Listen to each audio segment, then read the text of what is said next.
भारत माता की।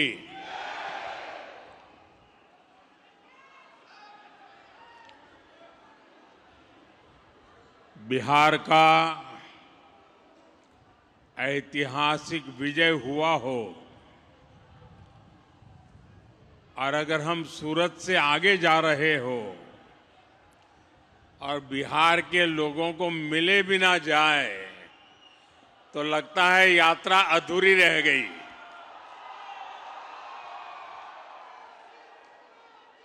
और इसलिए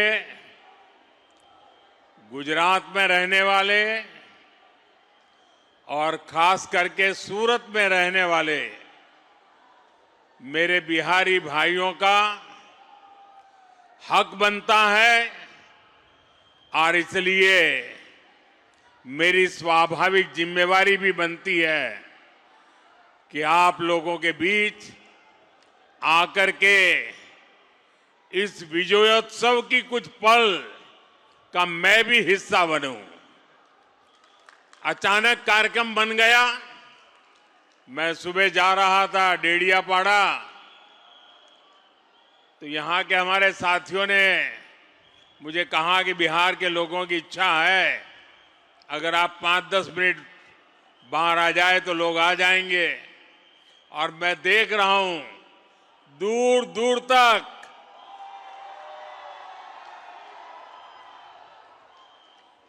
काफी मात्रा में लोग बाहर भी दिखते हैं। साथियों, आप भी जानते हैं, बिहार के लोग भी जानते हैं, हम वो पार्टी हैं। जब हम गुजरात में मुख्यमंत्री के रूप में आपने मुझे काम दिया था, तब भी हमारा एक मंत्र था कि भारत के विकास के लिए गुजरात का विकास। हमारी मूलभूत सोच रही है ये हमारा देश नेशन फर्स्ट, और इसलिए काम भले गुजरात में करते थे, काम भले गुजरात की जिम्मेवारी को निभाने का था, लेकिन गुजरात का विकास भी भारत के विकास के लिए। यही मंत्र हमारे लिए हिंदुस्तान का हर कोना, हिंदुस्तान का हर राज्य, हिंदुस्तान का हर भाषा भाषी नागरिक, ये हमारे लिए पूजनीय है, वंदनीय है। और इसलिए बिहार का भी गौरव करना, बिहार के सामर्थ्य का स्वीकार करना, ये हमारे लिए बहुत सहज बात है। और मैं सूरत के मीडिया के लोगों को कहूंगा कि वे लोग थोड़ा रिसर्च करेंगे तो उनके अखबारों में एक चीज छपी हुई है। जब बिहार के 100 साल हुए तो बिहार में तो उसका जश्न होना बहुत स्वाभाविक था, लेकिन बिहार के बाहर हमने गुजरात में बिहार के 100 साल आन बान शान के साथ मनाए थे। इतना ही नहीं, हमने बिहार के भिन्न भिन्न क्षेत्रों में जिन्होंने प्रगति की थी, जिन्होंने बिहार की विकास यात्रा में योगदान किया था, ऐसे भिन्न भिन्न क्षेत्र के 100 लोगों को सूरत में बुला करके उनका सार्वजनिक सम्मान किया था। क्योंकि बिहार की वो टैलेंट, बिहार का वो सामर्थ्य उसकी ताकत हम भली भांति पहले से जानते रहे हैं। साथियों, ये चुनाव सूरत में रहने वाले बिहार के मेरे भाई बहनों की तो पल पल की नजर थी और मैंने देखा है कि बिहार के लोगों को राजनीति समझानी नहीं पड़ती है।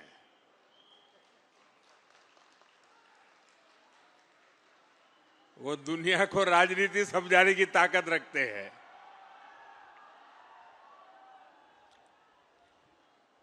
देखिए, इस चुनाव में एनडीए गठबंधन जो विजयी हुआ है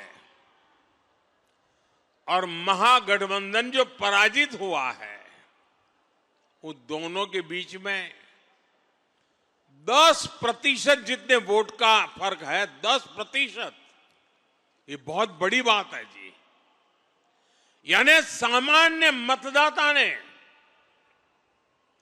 एक तरफा, और मुद्दा क्या? विकास। आज बिहार के अंदर विकास के प्रति जो ललक है, हर जगह पे महसूस होती थी। और मैंने देखा था जब कोविड के समय देश भर से हमारे श्रमिक भाई बहन मुसीबत में थे, लॉकडाउन था, पैदल चल चल करके अपने वतन की ओर जा रहे थे।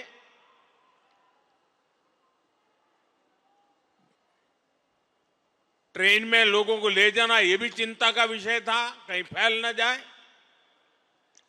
लेकिन मुझे एक बार वीडियो कॉन्फ्रेंस से बिहार के लोगों से बात करने का मौका मिला और जो उन्होंने मुझे बताया वो बड़ा मेरे लिए सुखद था।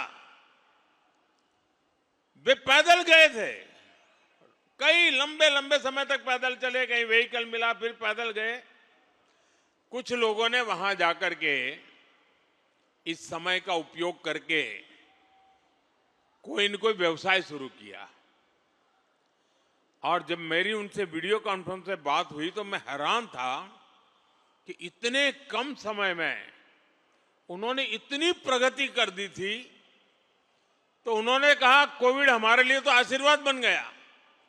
बोले, अब हम तो किसी राज्य में वापस नहीं जाएंगे, हम तो यहीं रहेंगे।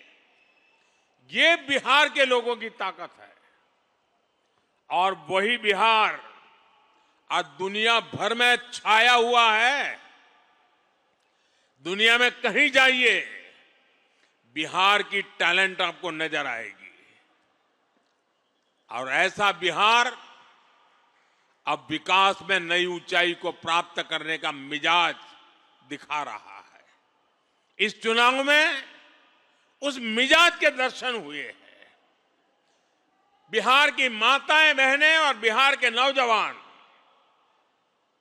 महिला, युवा, ये एक ऐसा माय कॉम्बिनेशन बना है जिसने आने वाले अनेक दशकों की राजनीति का नींव मजबूत कर दी है दोस्तों।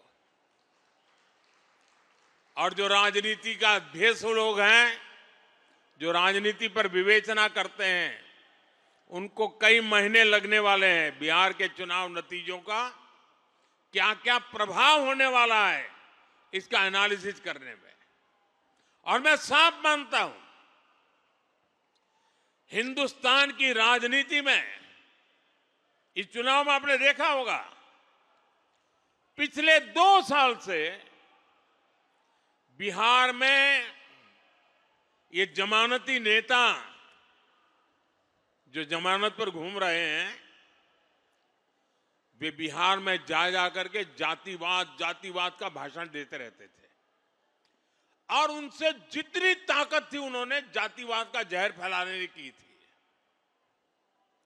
और पुराने जमाने से उनको लगता था शायद इससे उनका खेल हो जाएगा। बिहार के इस चुनाव ने जातिवाद के उस जहर को पूरी तरह नकार दिया है। ये देश के लिए बहुत ही उज्जवल संकेत है। बिहार के अंदर सार्वजनिक कार्यक्रमों में गैर कानूनी तरीके से जमीन ने कब्जा करके, मकानों को कब्जा करके जो वक्फ बना दिया जाता था, हमने देखा था तमिलनाडु में हजार हजार साल पुराने गांव के गांव वक्फ प्रॉपर्टी बना दिए गए थे। देश भर में चिंता बन पड़ी थी। तब जाकर के हमने पार्लियामेंट में कानून पास किया वक्फ को लेकर के। बिहार के चुनाव में ये जमानती नामदार, उनके साथी दल सार्वजनिक रूप से वक्फ कानून को फाड़ देते थे और ये कहते थे कि हम जीत करके आएंगे, वक्फ कानून को लागू नहीं होने देंगे।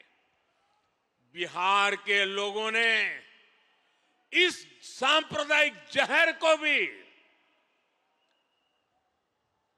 विकास की राह पर चलते हुए पूरी तरह नकार दिया है। साथियों, वहां पर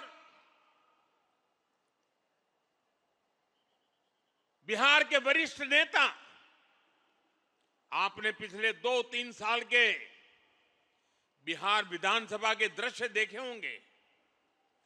जिस प्रकार से नीतीश कुमार को अपमानित करने की फैशन बन गई थी, ऐसे भद्दे शब्दों का उपयोग होता था, जो पार्लियामेंट में भी जो दूसरे नामदार हैं वो भी पार्लियामेंट की सारी मर्यादाएं तोड़ करके जिस प्रकार की भद्दी हरकतें करते हैं, वैसी पटना में होती थी।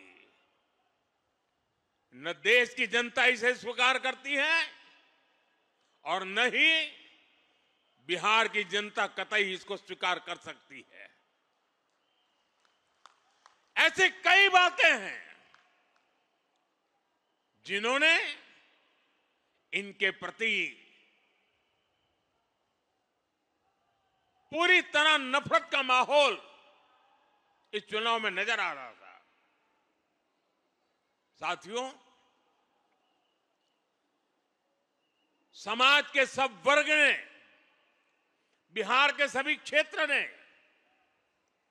एनडीए को, एनडीए के साथी दलों को अभूतपूर्व समर्थन दिया है। अगर मैं जहां दलित समुदाय के प्रभाव वाले क्षेत्र वाली सीटें हैं, 38 सीटें,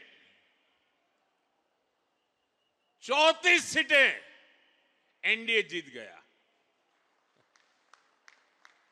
ये इतना बड़ा झूठ फैलाते थे, दलित समाज ने उनको ठुकरा दिया। साथियों, देश ये मुस्लिम लीगी माओवादी कांग्रेस को, एमएमसी, मुस्लिम लीगी माओवादी कांग्रेस, देश तो अस्वीकार कर चुकी है। कांग्रेस पार्टी में जो राष्ट्रीय विचारों से पले बड़े लोग हैं, जिन्होंने कभी इंदिरा जी और राजीव गांधी जैसे लोगों के नेतृत्व में काम किया है, ऐसे कांग्रेस का बहुत बड़ा वर्ग ये नामदार की हरकतों से दुखी है। वो कहते हैं अब कांग्रेस को कोई बचा नहीं सकता है। ये हालत हो गई है। 1-2 दशक में 50-60 साल तक एक चक्री राज करने वाले लोग इस प्रकार से खत्म हो जाएं, ये साफ साफ उनके लिए आत्मनिरीक्षण का विषय है। वे अपने साथियों को भी पराजय के कारण नहीं समझा पा रहे, वे अपनी पार्टी को भी पराजय के कारण समझा नहीं पा रहे हैं और इसलिए सरल रास्ता ढूंढ लिया है। कभी ईवीएम हरा देता है, कभी इलेक्शन कमीशन हरा देता है, कभी मतदाता सूची का शुद्धिकरण हटा देता है। एक ऐसी बहानेबाजी उन्होंने खोज ली है, वो बहानेबाजी खुद को तो शायद कुछ दिन ठीक रखेगी, लंबे अरसे तक उनकी कैडर को स्वीकार्य नहीं होगा। मुझे मालूम है पार्लियामेंट में जब युवा कांग्रेस के सांसद मिलते हैं, जो फर्स्ट टाइम कांग्रेस के सांसद है या उनके इंडिया अलायंस के सांसद है, वो मिलते हो कहते हैं साहब क्या करें, हमारी तो कैरियर खत्म हो रही। मैंने कहा क्या हुआ? बोले हमें संसद में बोलने का अवसर ही नहीं मिल रहा है, हर बार संसद को ताले लगा दो, यही करते रहते हैं। वो अपने क्षेत्र में जवाब नहीं दे पा रहे हैं। वो कह रहे अगर हम हमारे क्षेत्र के विषयों को संसद में नहीं उठाएंगे तो दोबारा हमें कौन भेजेगा। पूरा युवा वर्ग कांग्रेस का जो पहली बार पार्लियामेंट में आया है, वे अपने भविष्य को लेकर के चिंतित हो गया है। साथियों, ऐसी स्थिति में हमारी जिम्मेवारी और बढ़ जाती है। हमें विकास की नई ऊंचाइयों को पार करना है। हमें विकसित भारत के संकल्प को पूरा करके रहना है। दोस्तों, मैं जानता हूं स्वदेशी उनके मुंह से नहीं निकलता है, आत्मनिर्भर भारत उनके मुंह से नहीं निकलता है, विकसित भारत बनना चाहिए वो नहीं निकलता है, क्योंकि उनकी प्राथमिकता ही यह देश नहीं है, ये देश के लोग नहीं है, ये देश के लोगों का भविष्य नहीं है। मैं नौजवान साथियों को कहना चाहता हूं, जिनकी सोच युवाओं के उत्कर्ष के लिए नहीं हो सकती है, उनको युवा कभी स्वीकार नहीं कर सकता है। और इसलिए साथियों, बिहार के चुनाव नतीजे हिंदुस्तान की राजनीति के अत्यंत महत्वपूर्ण नतीजे हैं। और मैंने कल भी कहा था कि लोकसभा के चुनाव के बाद जितने राज्यों में चुनाव हुए, सब जगह पे उनकी हालत खराब है। 5 या 6 राज्यों में चुनाव हुए, उन सबके कुल मिला के कांग्रेस को जो एमएलए मिले हैं, उससे ज्यादा कल हमें अकेले बिहार में मिले हैं। ये हाल है। लेकिन साथियों, हर विजय हमारे लिए जिम्मेवारी लेकर के आता है। हर विजय हमें कुछ ज्यादा देश के लिए करने की प्रेरणा देता है। हर विजय जन सामान्य के साथ जुड़ने की हमें प्रेरणा देता है। इस मंत्र को लेकर के हमें चलना है। आज जनजातीय गौरव दिवस है। भगवान बिरसा मुंडा की 150 वर्ष हुए हैं। आज उनकी जन्म जयंती है। हम सब के लिए ये जनजातीय गौरव दिवस भी उतना ही महत्वपूर्ण है। आज जो शानदार कार्यक्रम डेढ़ियापाड़ा में मुझे करने का अवसर मिला, इस महत्वपूर्ण अवसर में उसको भागीदार होने का मुझे अवसर मिला, और अभी सूरत के लोगों के दर्शन करने का अवसर मिला। ये मेरे लिए सौभाग्य की बात है। मेरे साथ बोलिए भारत माता की, भारत माता की, भारत माता की। वंदे वंदे वंदे वंदे वंदे वंदे। बहुत बहुत धन्यवाद।